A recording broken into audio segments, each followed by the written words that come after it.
have more people joining us. We're just going to start pretty much right now. So, welcome everyone. It's now noon, so we're ready to start. We've been excited about this for a while now. And before we go on, we just want to say that this session is going to be recorded.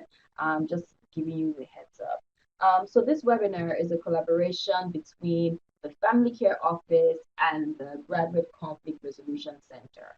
My name is Miriam Momodu. I'm a G2G, which is a graduate to graduate peer advisor with the Graduate Conflict Resolution Center. And this is... I'm Zohaib. I'm also a G2G peer advisor. And I'm a first year master's student. Yeah. Okay. The Graduate Conflict Resolution Center is a resource on campus that basically helps grad students navigate issues in grad school, while the Family Care Office, as the name denotes, helps students who have family responsibilities. So we're so excited to be here today. This webinar is going to last for just 30 minutes. So it's going to be short and sweet. It used to be like an hour before. So we're going to do our best to put everything in while also, getting feedback from you. You should be able to chat with us over there's a chat box. You can also raise your hand if you've got like a question or you want to say anything. We'll also be having some polls during the webinar. So it's an interactive session and we would really love to hear from you. So today we're going to be discussing, thank you. We're going to be discussing a couple of things. The first is, what are your family responsibilities?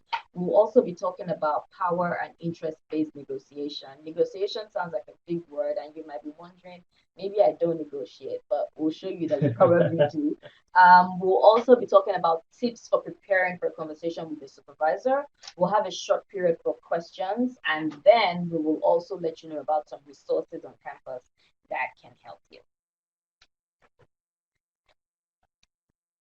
Yeah, so we'll start with the poll today. The question is, what is your family responsibility at the moment? Check all that applies to you. We'll just take a moment for you to respond, and then we'll move forward. Oh, so number 3 for Taylor. Yeah. Okay. Yeah, you're caring an elderly in your family. JBM, number 1, caring for a child. Fantastic.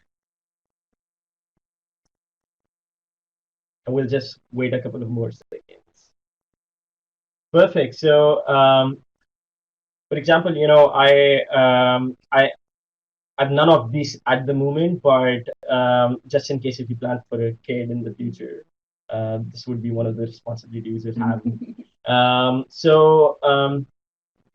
The next question we'd like to ask you is, how do you bring your family to U of T? Feel free to use the chat board. And that has been, for me, when I was moving to U of T, because I was having this international experience, it was initially very difficult for me to manage workload with my family responsibilities, and that led to sometimes very difficult conversation with my spouse. So would really like to know, how do you bring your family to U of T? And you should be thinking about this question throughout the webinar. So if you don't have an answer right now, it's okay. The next question that we have for you is, why is it challenging to talk to faculty about your family responsibilities? Think for that a moment, and think about what are the situations that makes it difficult for you to talk about your family responsibilities with your faculty members. Yeah, because lots of students find it really difficult to raise this issue up.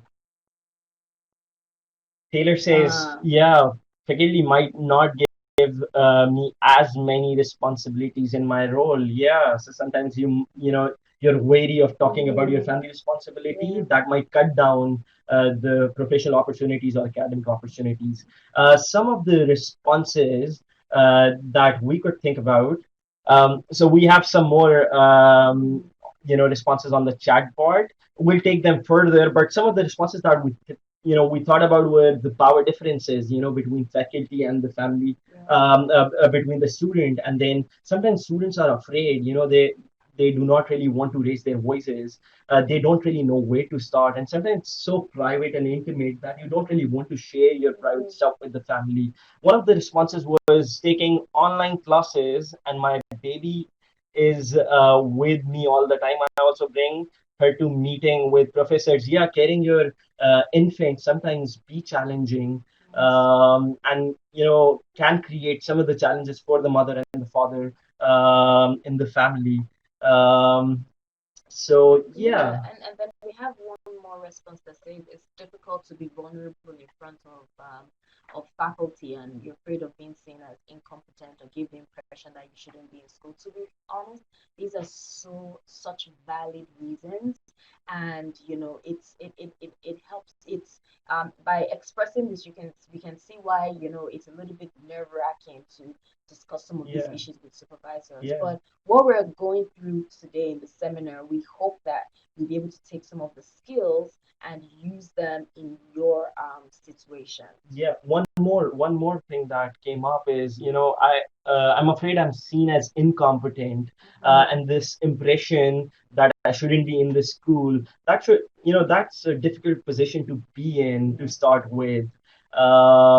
Yeah, Yeah. So what can we do practically about this? When we started um, the webinar, we said we're all involved in some form of negotiation or the other. And that's the truth, because what you're doing right now, or these situations that you're in, you're trying to negotiate how you can balance your academic responsibilities with your family responsibilities. You're negotiating with your supervisor about these issues, or the faculty member that you're in contact with. So one of the things you need to note is that first, negotiation is not like, it sounds like a big word, so many syllables, but it's really, a discussion that is somewhat directed. And we're going to be giving you some tips about how to do that. So the first thing you need to know is that you can only control you. And I think having knowledge about what you can or you can't control helps you in, reacting to what you're faced with. So for instance, if you come with a request to your professor, you can't control what the professor will do with your request. I wish we could, right? yeah, But you can't. But what can you do, before you go and meet your professor, while you're with your professor, and after you meet your professor? One of the things you can do is to really prepare. So if you're talking about, for example, having your baby with you, how can you prepare to have that conversation mm, with your supervisor? What are the facts? Well, my baby is this age and I need to be with my mm, baby.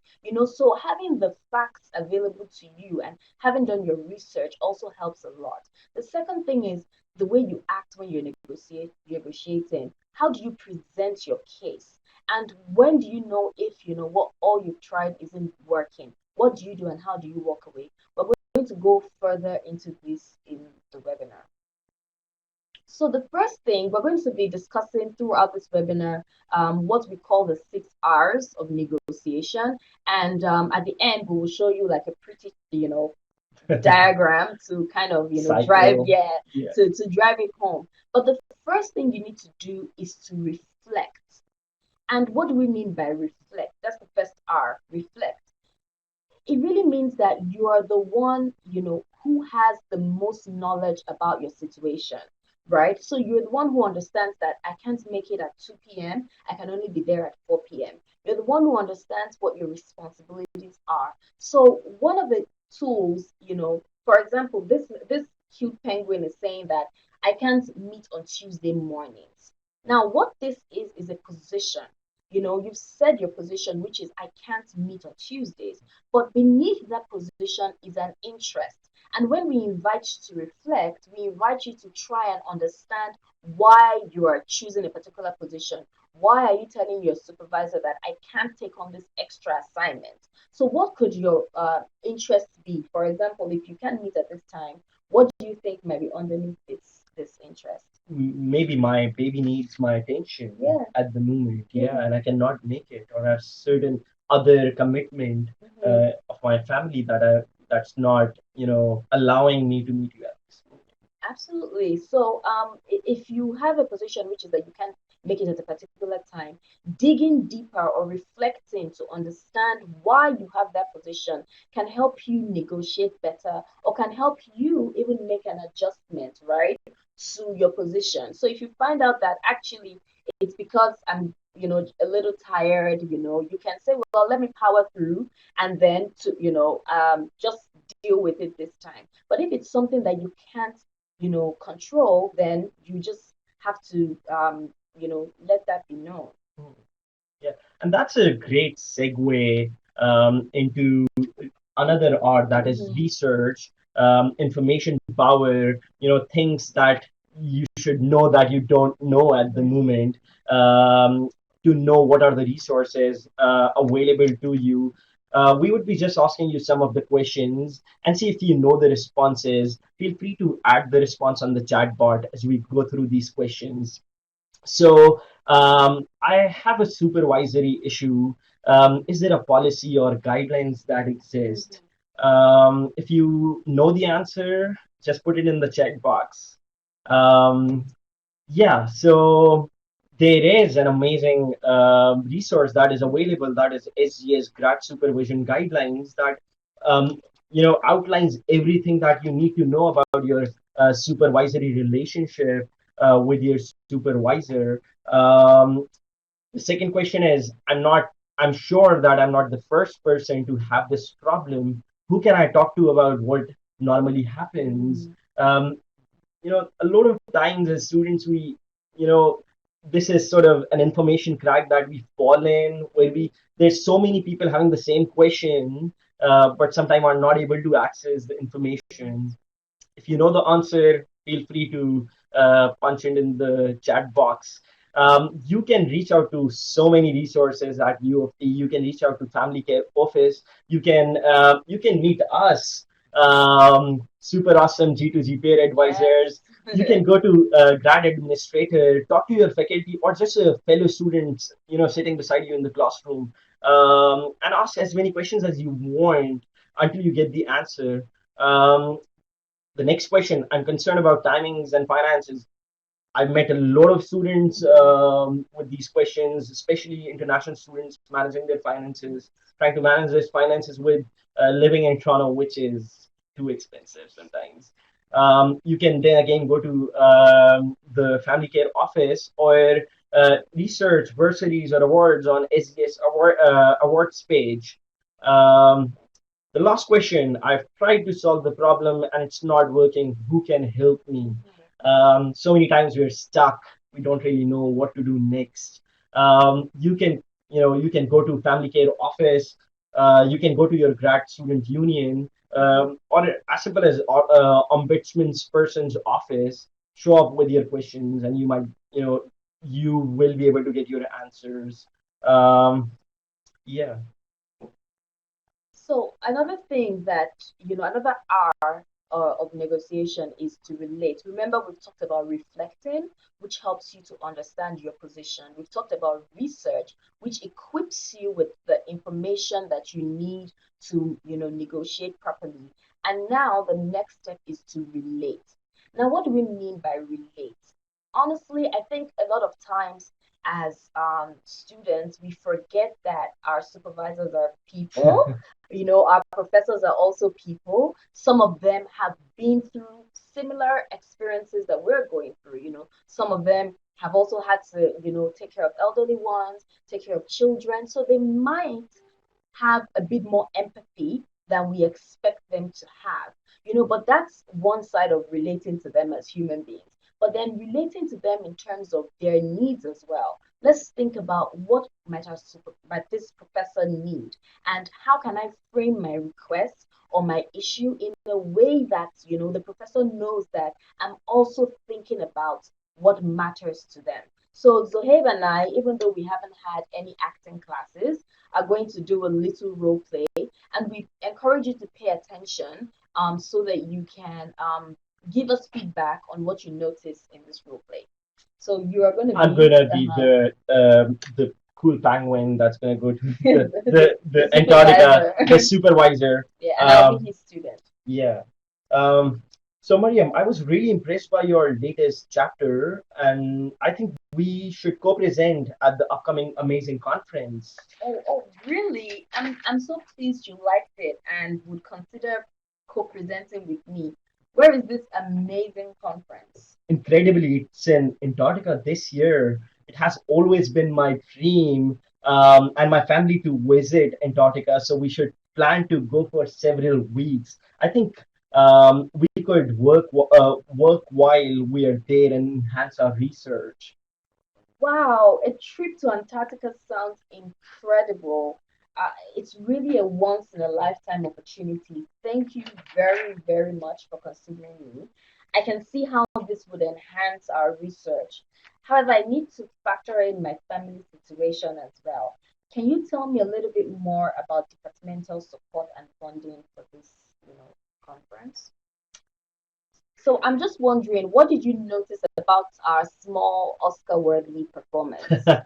I'm just going to give you a chance to, chat. What did you notice, from the supervisors and from the students end? Is there anything that you picked that you think you can deploy in your next interaction with your with faculty? Zohaib, on your part, what did you think about that interaction? Uh, I thought, I as a supervisor, my interest was I've never been to Antarctica. That's the dream vacation for me. Yes. And I want to go there, but I'm also trying to drag you You with really me. are dragging me with you. And how many of us have been in situations where we actually feel like we're being dragged, into something that we perhaps, might be good for us, but because of all our other responsibilities, we're not able to handle. So Mhm. Taylor says it's important to make the other person feel heard. And I, Mhm. I hear you, pun unintended, pretty much, because one thing the student did was to say, wow, this is an awesome opportunity, Mhm. right? I know that visiting Antarctica, presenting at this conference is a fantastic, opportunity. I will advance our research. So the students heard, but then went on to, state their, position or ask some questions. So what were the supervisor's interests, really going to the conference and really trying to carry the students along, maybe the students growth as well. But the student didn't just say no, I can't do this. The student tried to relate with the professor first. JBM, this is a fantastic point, trying to find solutions by asking questions instead of saying no right away. Exactly, when you ask questions, the options are expanded for you. And that's a great segue into our next hour, which is reality check. We should be knowing what's reasonable for us and what might work for us, and develop sort of a reason of what we need to do. And that starts by understanding, as Mariam said, understanding the interests of the supervisor, and also your personal interests. If you, for example, are facing financial challenges, you might just want to video record your presentation and send that presentation with your supervisor, or maybe get on a Skype, and do your presentation online, from the convenience of your home, rather than going there. That might fulfill the interest of your supervisor, and also do your research at the same time. What your research tells you, do you have the financial resources to make that trip? Would that be something that would sort of enhance your career in the future? Would you be making the network that's required to excel further? And also thinking about how flexible you are. If you are flexible, to what extent you can go, and what you can do for your supervisor, and what your supervisor can do for you. And also thinking of this situation about what's the best alternative after all, and what would lead you towards your personal goals in the in the future. And if For example, you go for a certain alternative, what might that feel like for you in the Mm, future? Because you're going to make that decision and you're going to live with that decision. absolutely. And also, lastly, this is an important point, and another important or reach and respond to offers is about understanding what are your personal interests and what are the interests of your supervisor, and how you can align your interests with your supervisor's interest, so that you can make a decision and move forward with it, with mutual interest and mutual understanding. Absolutely. Thanks, Zoe. Um, So the next thing is we're asking yet another question. So if you had to approach a supervisor with a request, what would you do? We just want to get a sense of the different styles operating in the room. So will you send a formal email 2 weeks in advance with potential dates and times listed for an in-person meeting? Would you show up in their office with coffee and from their favorite cafe with some croissants and banana bread just to butter them up before you make your request?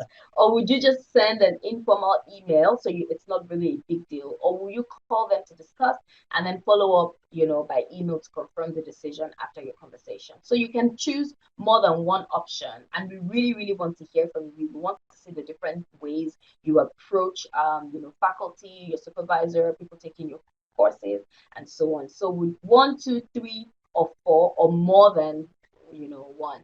So Taylor says one, and then two if they don't respond. Okay. That's a Um, great strategy. yeah, I know. JBM is typing something. I'm so excited to see what it is. Um,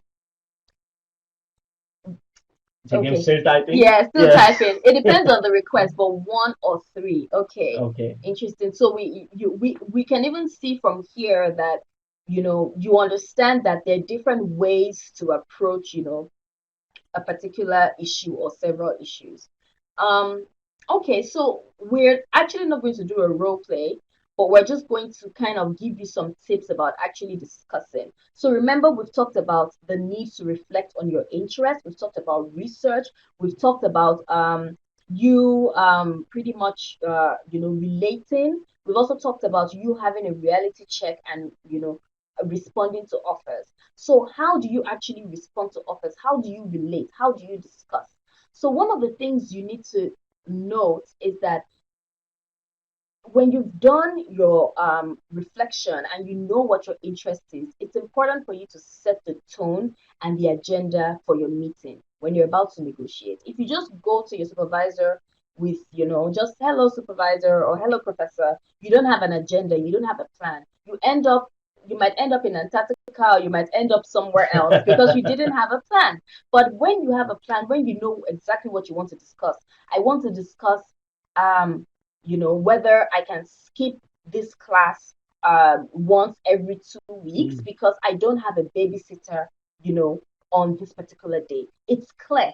And then that's setting the tone and the agenda. Now you need to be kind and highlight common goals and values. Now, how do you do that? I understand that this class is very important. And in fact, I chose this class specifically because of you, sir or ma'am. But it turns out that I'm not able to effectively, care for my child at the same time that the class is running. Now, it's not enough to just present the problem. You need to ask for what you want. So you've set the tone. You've explained how you've related. Now you need to ask for something specific. So don't just say, I have this problem. You say, well, so my plan is, or I'd like for you to excuse me, once every month, and then I will make up the notes by speaking to this person, or I will watch the recorded webinar and let you know when I have done that. Perfect. As Miriam said, the supervisors are humans, and we all need to be heard and seen. That was something that Taylor brought up Yes. as well. The most important thing is to pause and listen. Listen to what your supervisor is saying, because when you listen, you'd be able to understand what are the underlying interests of your supervisor, and then you'd be able to better respond and better Mm-hmm. communicate. At the same time, think about what are the support that you can provide to your supervisor. Your supervisor might be, supervising other students in your lab, Yes.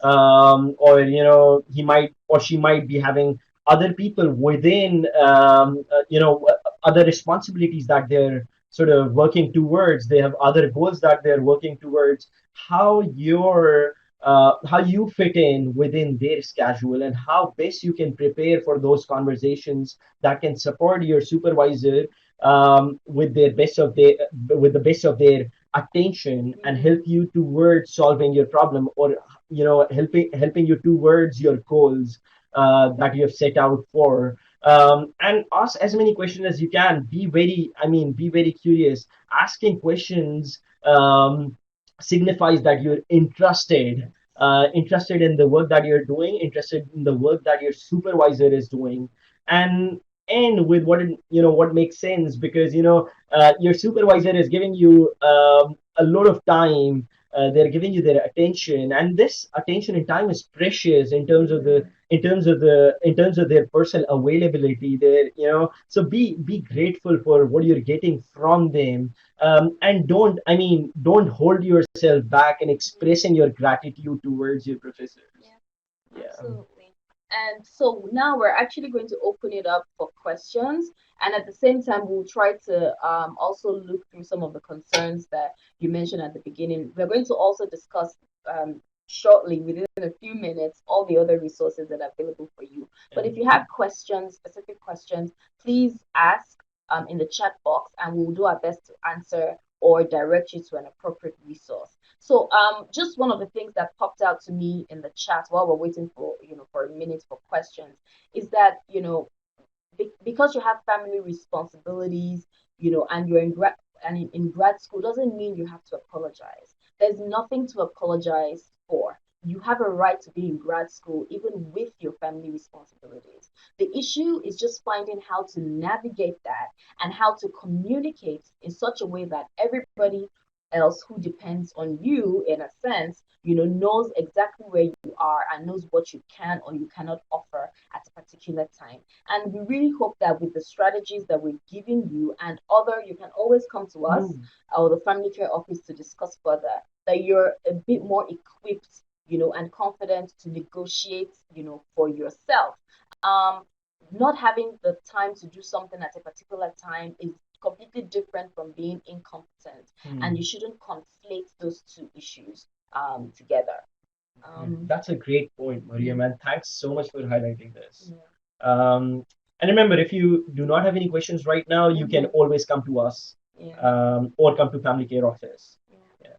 So just a quick recap. Um, so Taylor says, how can I prepare for a conversation with my supervisor? So if we just quickly go back to this slide where we talked about meeting your supervisor, we talked about, setting the tone and agenda and all of that.